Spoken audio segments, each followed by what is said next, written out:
Welcome to Aging Gayfully. We're about adventure, leisure, travel, being a citizen of the world, traveling to destinations, and being a part of the global community as we age and prosper in body, mind, and spirit.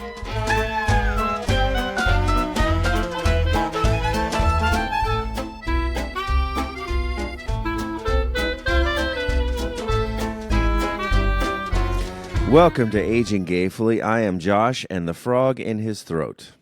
The frog in your throat. You've had that frog for a couple of weeks now, Josh. What do you need a caregiver? I have Amanda, but You have Amanda. She's really good. So what's up? Why are you? Well, as you can see here, well, first of all, that's Chris. He's not introduced himself yet. Very rude.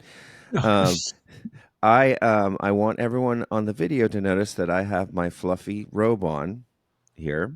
Yeah. And that is because in Florida. Yeah, in Florida. In August. Something. Well, yeah, but this is what we do in Florida. It's called Florida winter, and that's when you turn your AC down to 68 and then you put on heavy clothes, and that's the Florida winter. But about 3 weeks ago, I got some sort of some sickness, and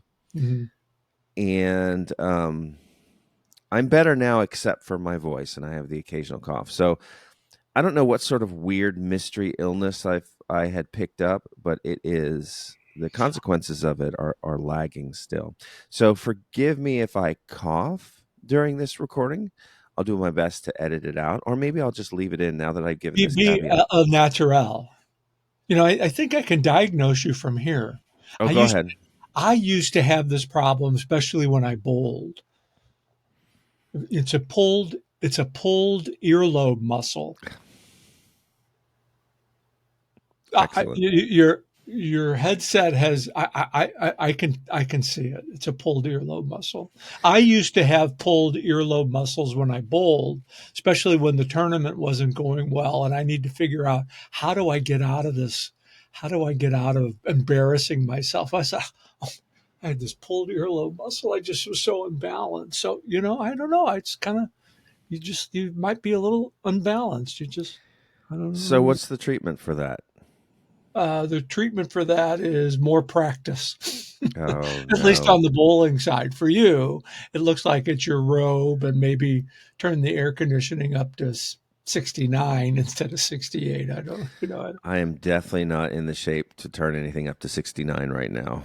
Let me just get my wind a little bit more, and then we'll proceed to there. But you're a trooper. You're digging in. We're doing it today. Well, listen, life does not stop when we get sick, unless, of course, there's a global pandemic, and then everyone shuts down.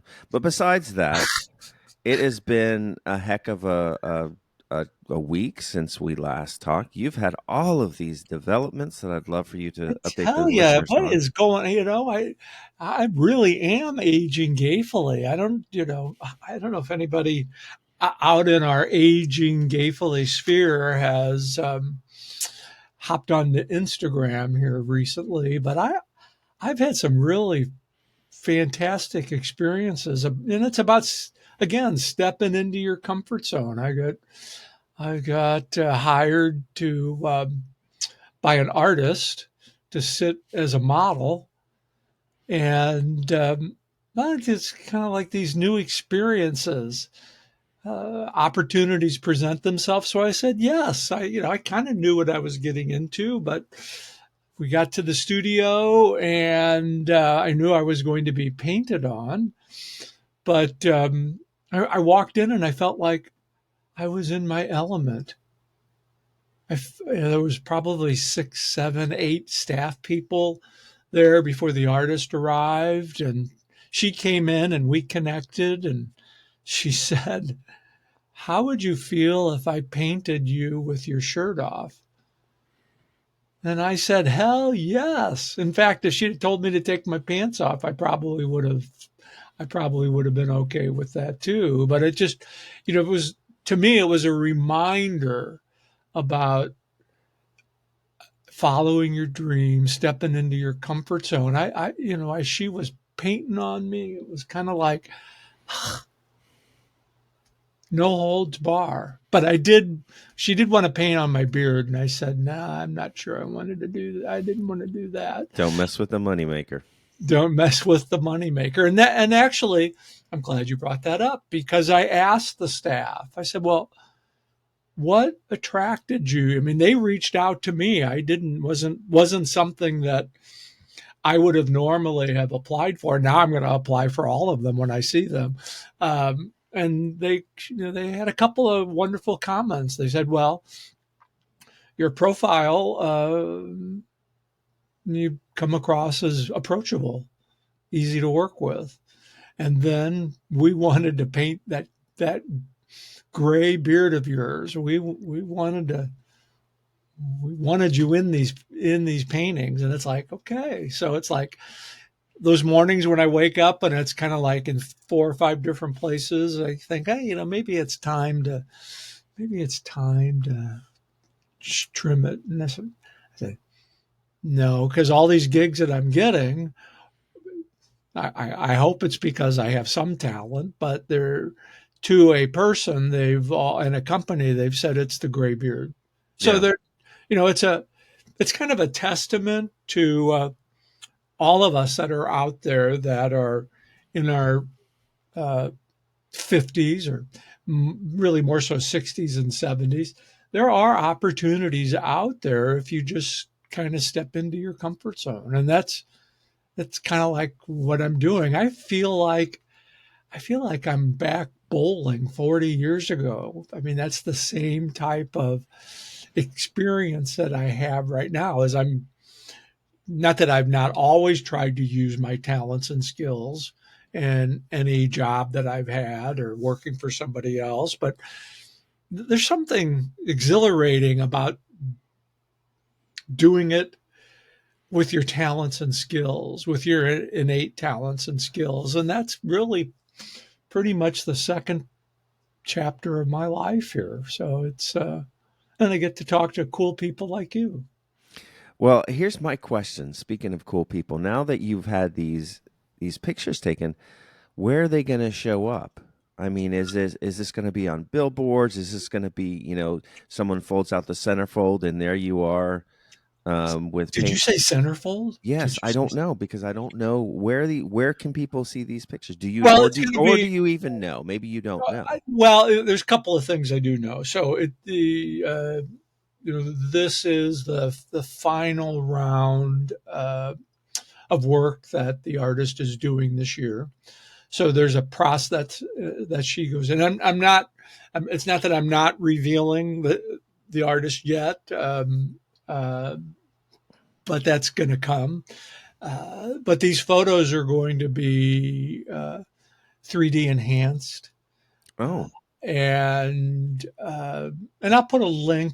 We'll put a link to the artist's website in the show notes here. But it's going to be a few months before my photos are available, and I'll get a chance to buy the 3D versions of these photos. And then there's 7 or 8 photos on Facebook and Instagram, both at Aging Gayfully and my personal Instagram and Facebook. But there's was probably, I don't know, 200 or 300 photos that were oh wow. taken throughout the process. And what was kind of exhilarating about this is that I think this is the right word, Josh. It was uninhibited. I was Hmm. uninhibited by it. Yeah. I was shocked at how they would, they say, "Can you move to here?" And it's like it was all natural. Some of these poses that you'll see uh, on social media were taken with an iPhone, and and why I'm mentioning that is not that I'm not an iPhone user, but those photos are like spectacular. But the professional photographer that was there with his big rig, I can only imagine what these photos are going to look like, and these little movie clips are going to look like. But when I walked into the studio, it was like I'm in my element, and that was the same way I felt I've had a couple of other experiences in my life with that. Bowling, for sure. When I walked in a bowling alley, I was in my element. When I'm behind a microphone doing a podcast or recording, or one of my funny lines at the studio, because they were taking all these pictures, and I said to the photographer, because I knew he would get a kick out of it, I said, well, I've never met a camera I didn't like. So, and that's kind of out of character for me to be so um, what's the right word? So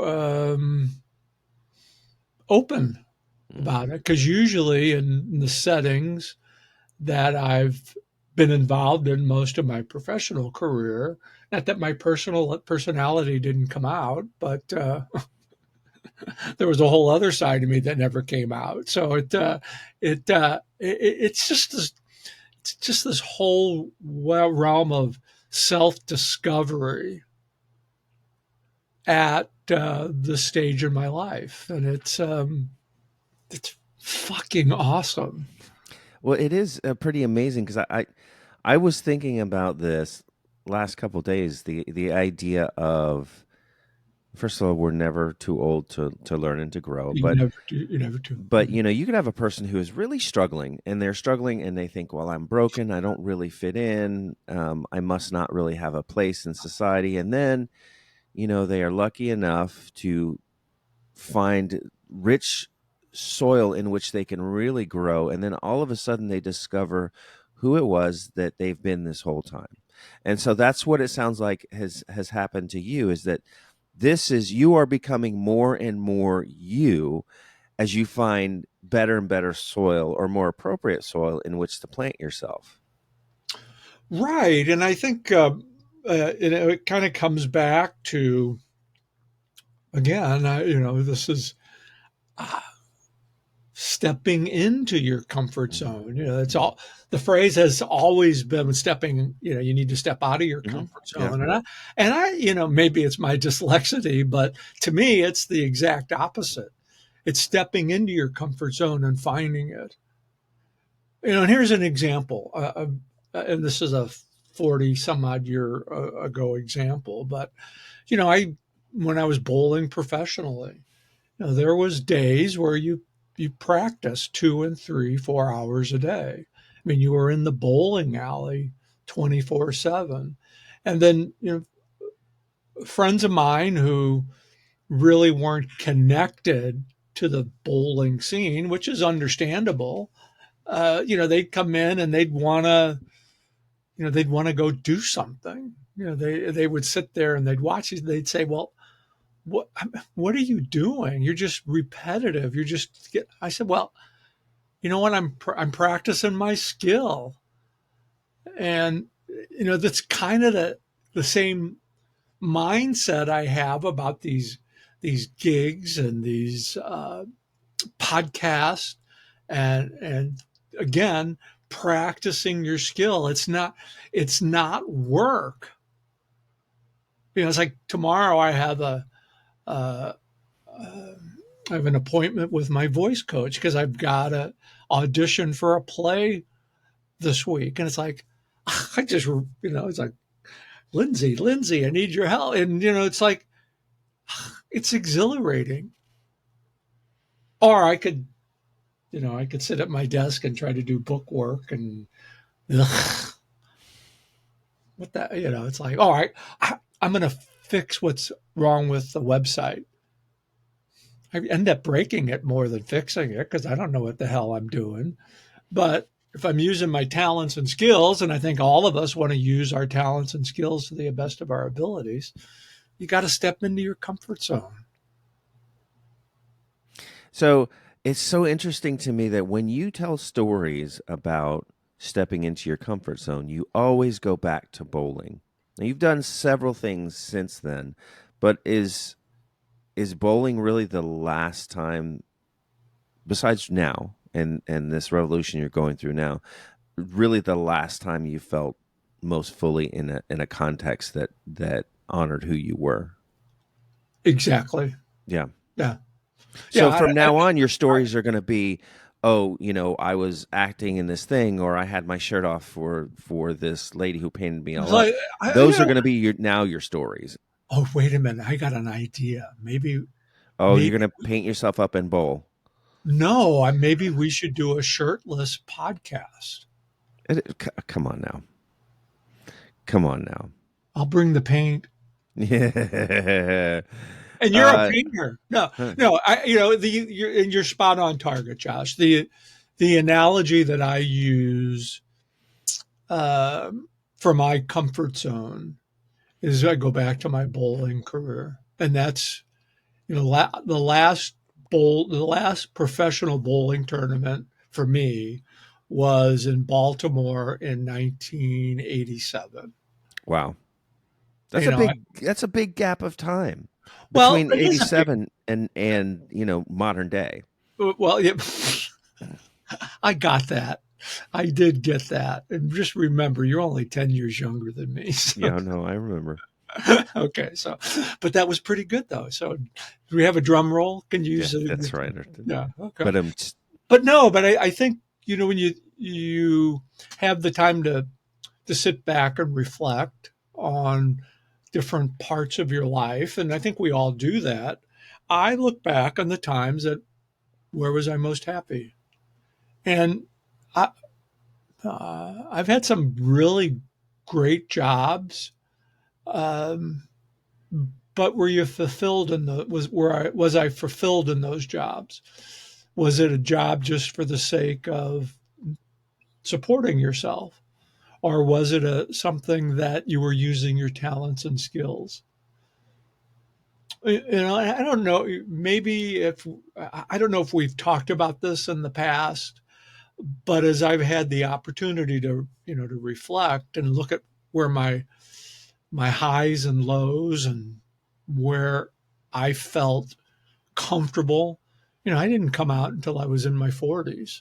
hmm And so I was always kind of, um, looking over my shoulder because, I was involved in church and then I was, involved in professional bowling, all that macho stuff. And it was always that, my secret. I always had my secret. And what I learned from that experience is, I didn't have secrets. My secret had me. Yeah. And I never really uh, felt comfortable enough to be who I really was. And now that, you're out and about and you're doing these things and using your talents and skills to the way that you really feel called to do them, there's this comfort zone that just comes in that is natural. And that's what I hope everybody can experience. I understand we all you need to make a living, you need to do the things that you do, um, but you want to be able to find something that to complement your talents and skills rather than just, "Ugh, I got to go do this." And I guess if uh, um, if I was more of a risk taker after I quit bowling, I probably would have found something a little bit more attuned to my skills. But I got into the helping profession, which is a part of my makeup. Um, but maybe management wasn't the right skill for my background. So Well, it's interesting because that was going to be my next question. As you look back on this journey to where you are now, any regrets? I don't have any regrets. I feel like I've lived my life to the fullest as I possibly can, and it's only continued to get better. There are things I think there's a difference between a regret and what I have done differently if I had known. I just don't think like I don't. feel like I have any regrets. I'd like to make a couple of different decisions, but there's no mulligans in life. Um, but you hope that you learn from it. And I think for at least where I'm at right now, I see I still see a wonderful future. Mhm. Can I tell you a quick funny story that just happened this week? Go. Uh, um, I, and this is no offense to marketers because it's hard, but I had a fellow reach out to me via LinkedIn, and he said, I've been looking at your LinkedIn profile, and I've I have to tell you, I could really help you enhance your LinkedIn file with a video. And, have you thought about writing a book? And I think that's when I know that they haven't really looked at Yeah. so I said, I keep getting these. And I wrote back, I said, I really appreciate your reaching out. And I know you're probably really talented and skilled, but you know what? I'm 68 years old and I'm on the twilight of this part of my life. Um, I've got other things that I want to do that really aren't related to LinkedIn. And sure, I could put all the gig work that I'm doing up on LinkedIn, and maybe I will do that. But it was another affirmation about following your dreams. I don't want to all that. You, I don't want to get involved in things that I'm not good at. Yeah. Yeah. And it's interesting because you're saying that there's no mulligans in life. In a way, there's not, but in a way, there is, because if we pass on what we would have done different, then someone else will make a different decision. We will have helped them. And Well, and it's in a a way, yeah, karmically, that's a mulligan. well, yeah, I would agree with you on that because I think when you uh, to kind of draw this out a little bit more, um, we all hopefully learn from our experiences so that when something similar comes up down the road, you can make a better choice because Hmm. you learn from that. So I guess the way to qualify that is by saying, um, when you make a decision, or at least, as I've learned to check my ego at the door from my four sisters, when I make a decision, you that maybe wasn't the right decision that you see a week or a month or a year later or whenever, but in the time that you made that decision, that was what was prevalent in your mind. So you really can't, in one sense, discredit your thought process in the moment. The facts might have been skewed a little bit, or you might have been looking at it differently, but you made that decision based on what that moment was telling you, without really knowing what the outcome was going to be. I mean, I look at my lived experiences, and I don't, would I goodness, I've had a variety of experiences from bowling professionally to being in the seminary to running an agency for Catholic Charities to it's kind of been a cornucopia of things. And then when you look back at it, you think, where are you most happy? What was the most fun? And I go back to bowling. Why, Yeah.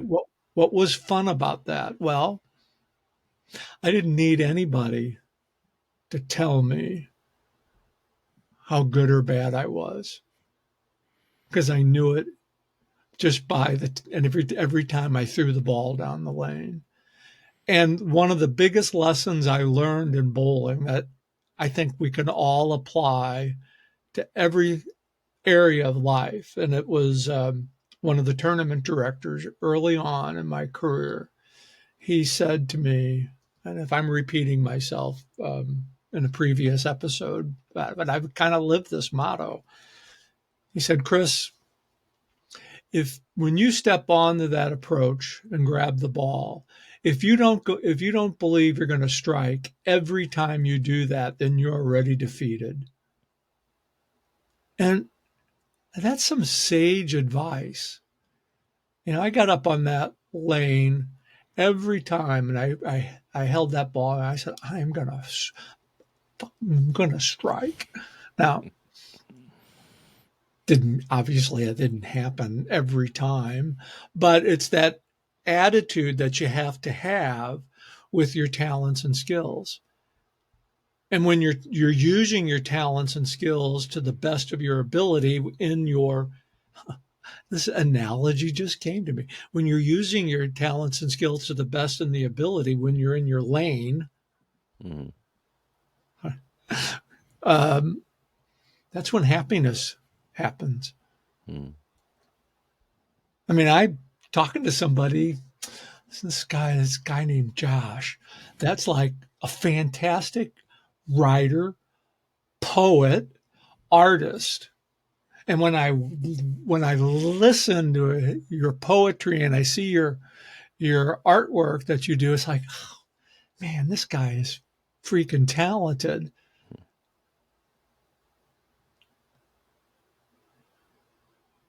And that's kind of how we connect.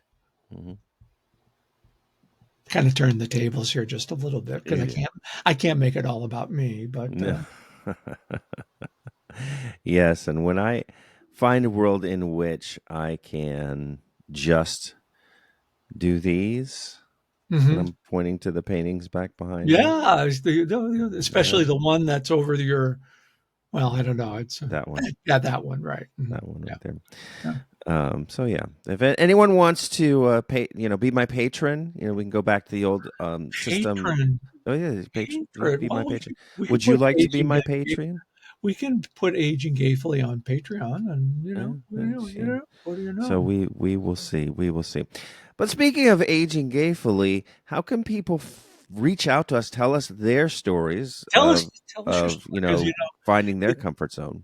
because it's through story sharing where diversity meets the road to There you go. collaborate on a common cause. And they can find us on aginggayfully.com or they can email us at yesiam at aginggayfully.com. Josh, you got through this whole session without coughing. I know. I know. I did have to take a sip of what we're calling water in here, and so that helped me out. So that's good. No, I did okay. I think that this episode is a keeper. I think we'll just go ahead and release this thing. Well, why not? I mean, There you and go. stay tuned for our shirtless Aging Gayfully. Yeah, yeah, yeah. Stay tuned. Just don't hold your breath. I would be concerned, but do stay tuned. And check out the photos of the artist and me posing Oh, shirt. I've put them Shirt. in the episode. So when you're Oh, talking you did. about it, I've put them in. Oh, okay. Well, and I don't need to. I don't need to self promote because I'm still looking. I'm still working on that myself. Well, So yeah, do self promote. Absolutely, absolutely. go and look at the pictures. Go and look at all of them, and be expecting at some point that he's going to be on, in Times Square up on the billboards with all of the other shining lights. Well, I so appreciate you, Josh. You're the best. You're the best, and our audience is the best. But we do want to hear from y'all, so Yeah. do email Tell us your us. story. Tell us. Everybody has a story, but not everybody gets a chance to tell their story. So the way to this is the way to come on the Aging Gayfully. All right, folks. So until next time, I've been Josh. That's been Chris. We'll see you soon.